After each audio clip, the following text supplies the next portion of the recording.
వసుదేవసుతం దేవం కంసచాణూరమర్దనం దేవకీ పరమానందం కృష్ణం వందే జగద్గురుం. ఓం నమో వెంకటేశాయ. శ్రీ అలవేల్మంగా పద్మావతి అమ్మవారి యొక్క బ్రహ్మోత్సవం వార్షికోత్సవంలో భాగంగా నేటి రోజున చినశేష వాహనం మీద ఆ యొక్క పద్మావతి అమ్మవారు శ్రీకృష్ణుని యొక్క అవతారం నందు అందరికీ కూడా దర్శనమిస్తున్నది. అందరూ కూడా దర్శించి తరించగలరు. గోవిందా గోవింద. ఇందున ఈ యొక్క అవతార వైశిష్ట్య విశేషములు ఏమనగా, సాక్షాత్తు పరమాత్మ అలనాడు గోకులమునందు యశోదా తనయుడు కిందగా చేసినటువంటి బాలచేష్టలని మైమరిపిస్తూ ఆ యొక్క పరమాత్మని యొక్క లీలా విశేషాన్ని మనందరికీ కూడా ఈ యొక్క అవతార వైశిష్ట్య రూపముగా ఆ జగన్మాత తన బిడ్డలందరికీ కూడా ఈ యొక్క అనుగ్రహ దర్శనాన్ని ఇస్తూ మనల్ని అనుగ్రహిస్తున్నది. ఆ యొక్క పద్మావతి అమ్మవారు ఈ యొక్క శ్రీకృష్ణుని యొక్క బాలకృష్ణుని యొక్క రూపముతో అదుగో దర్శించండి. అటుగా చినశేషవాహనం మీద చక్కగా ఆ యొక్క తిరుమాడ వీధులలో ఊరేగుతూ మనందరినీ కూడా తన భక్తుల్ని కటాక్షిస్తూ తన కటాక్ష వీక్షణముల చేతన మాత్రము చేత ఎంతగో భక్తుల్ని ఆనంద పరవశులను చేసి మైమిరిపించుతున్నది బాలకృష్ణుని అవతారమునందు. అదుగో ఒక చేతిలో కవ్వమును, మరొక చేతిలో ఆ యొక్క వెన్నముద్దని పట్టుకుని చక్కగా ఎంతో ముద్దులారగుడుచు మనందరినీ కూడా సన్మోహనపరుస్తున్నది ఆ అమ్మవారు. అలనాడు అన్నమాచారులు వారు ఈ విధంగా కొలియాడారు.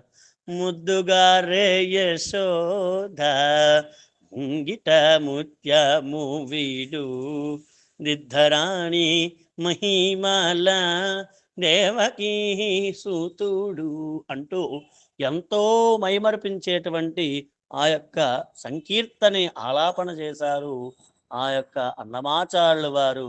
ఆ యొక్క బాలకృష్ణుడు చేసినటువంటి లీలా విశేష చేష్టలని ఒక అందమైనటువంటి గానరూపంలో మనందరికీ అందించి మనందరినీ కూడా ఆనంద పరవశుల్ని చేశాడు.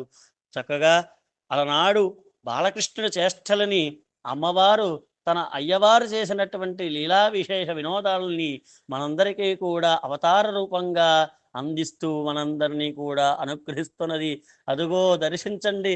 చినశేష వాహనం మీద చక్కగా తిరువీధులని కూడా పావనం చేస్తూ తన భక్తుల్ని ఎంతో కరుణామృత చూపులతో మనందరినీ కూడా వీక్షిస్తున్నది ఆ జగన్మాత అలవేల్మంగ పద్మావతి అమ్మవారు. అందరూ కూడా ఆ జగన్మాత సుందరాకార సన్మోహన స్వరూపాన్ని కనులారా దర్శించి ధరించగలరు. గోవిందా గోవింద. ఈ యొక్క అవతార వైశిష్ట్య ప్రాశస్త్యము, దాని యొక్క విశేషములు ఏమనగా, అదుగో చూపిస్తున్నాడు ఆ యొక్క కవ్వమును వెన్నను. ఈ యొక్క బాలకృష్ణుడు మనకి ఏమి చెప్పదలిచిన అంటే, ఓ భక్తుడా, పాలు అనేటువంటి సంద్రమున అంటే పాలలాంటి మనస్సుని ఈ యొక్క భక్తి అనేటువంటి కవ్వముచే చిలికి పరమాత్మ స్వరూపముగా అంతలో ఉండేటువంటి పాలల్లో ఉండేటువంటి విశేష పదార్థాన్ని ఎప్పటికీ పాడవనటువంటి ఆ యొక్క వెన్నని భక్తి అనేటువంటి కవ్వముచే చిలకగా మనం పరమాత్మ అనుగ్రహ దర్శనాన్ని పొందగలను.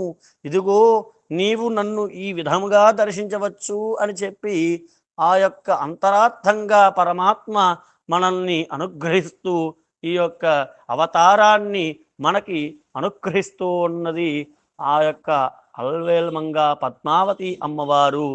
ఏ భక్తుడైతే ఎవరైతే నా యొక్క పాదముల్ని అన్యథా శరణం నాస్తి త్వమేవ శరణం మమ అని చెప్పి శరణు వేడతారో వారిని నా యొక్క పాదములకి చెంత నేను తీసుకుని వచ్చుకున్నాను, నాలో నేను కలుపుకున్నాను అని చెప్పి ఆ యొక్క చెప్పకనే చెబుతున్నాడు ఆ పరమాత్మ.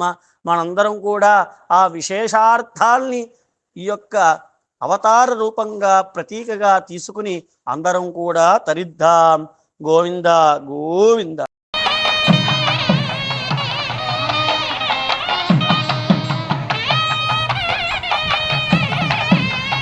ఈ విధంగా మొదటి రోజు బ్రహ్మోత్సవాలలో మొదటి రోజు సాయంత్రం ఆ యొక్క చిన్నశేష వాహనం మీద మనందరికీ కూడా అమ్మవారి యొక్క అనుగ్రహం మనకు లభించింది. ఇక్కడ అంతా అయిపోయినాక అమ్మవారికి నివేదన జరుగుతుంది. నివేదన అనంతరం నక్షత్రహారతి, కుంభహారతి, కర్పూర దివ్యమంగళ నీరాజనాలతో యొక్క వాహన సేవ అంతా కూడా పూర్తవుతుంది. అమ్మవారి యొక్క ఈ యొక్క వాహన సేవలన్నీ కూడా మీరు ప్రతిరోజు కూడా వీక్షించి తప్పకుండా అమ్మవారి యొక్క కృపకు పాత్రలు కాగలరని కోరుకుంటున్నాను.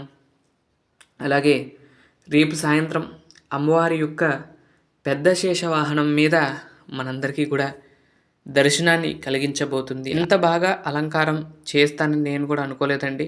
అంతా కూడా అమ్మ దయతో ఈ యొక్క అలంకారాలన్నీ కూడా చేయించుకుంటుంది. మొదటి రోజు అయితే కొంచెం ఫస్ట్ రోజు ఏ అలంకారమైనా నాకు కొంచెం కన్ఫ్యూజన్గానే ఉంటుంది.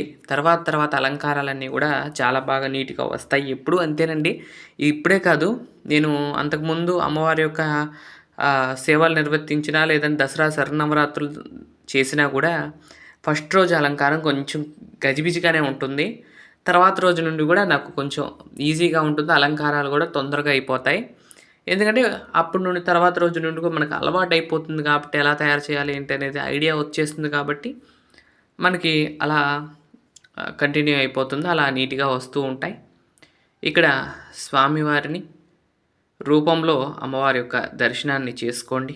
ఈ విధంగా అక్కడ నుండి కూడా బయలుదేరి అప్పుడు మన తిరుచానూరులో అయితే గంగోండ్ర మండపం అని అంటారు. అక్కడికి వెళ్ళి కాసేపు సేదతీరి అక్కడ నుండి అమ్మవారు మళ్ళీ బయలుదేరి గర్భాలయానికి చేరుకుంటుంది.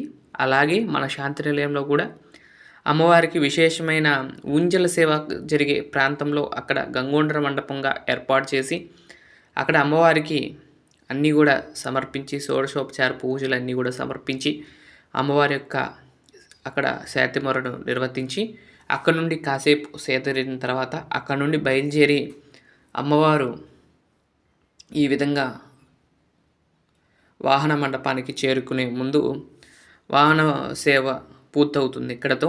అలాగే ఇక్కడ శాంతిమొర అనేది కార్యక్రమం అనేది జరుగుతుంది. ఇక్కడ గర్భాలయం ముందు పెట్టి కాసేపు శాంతిమొర తర్వాత అవన్నీ కూడా చేసిన తర్వాత అమ్మవారి కర్పూర దివ్యమంగళ నీరాజనాలు అయితే ఇస్తాను. అక్కడ నుండి కూడా మళ్ళీ అమ్మవారు బయలుదేరి వాహన మండపానికి చేరుకోవడంతో ఈ యొక్క చిన్న శేష వాహన సేవ అనేది అంగరంగ వైభవంగా ముగుస్తూ ఉంది. ఈ యొక్క పద్మావతి అమ్మవారి యొక్క మొదటి రోజు దర్శనాన్ని మీరందరూ కూడా ఇక్కడ చేసుకుంటున్నారు.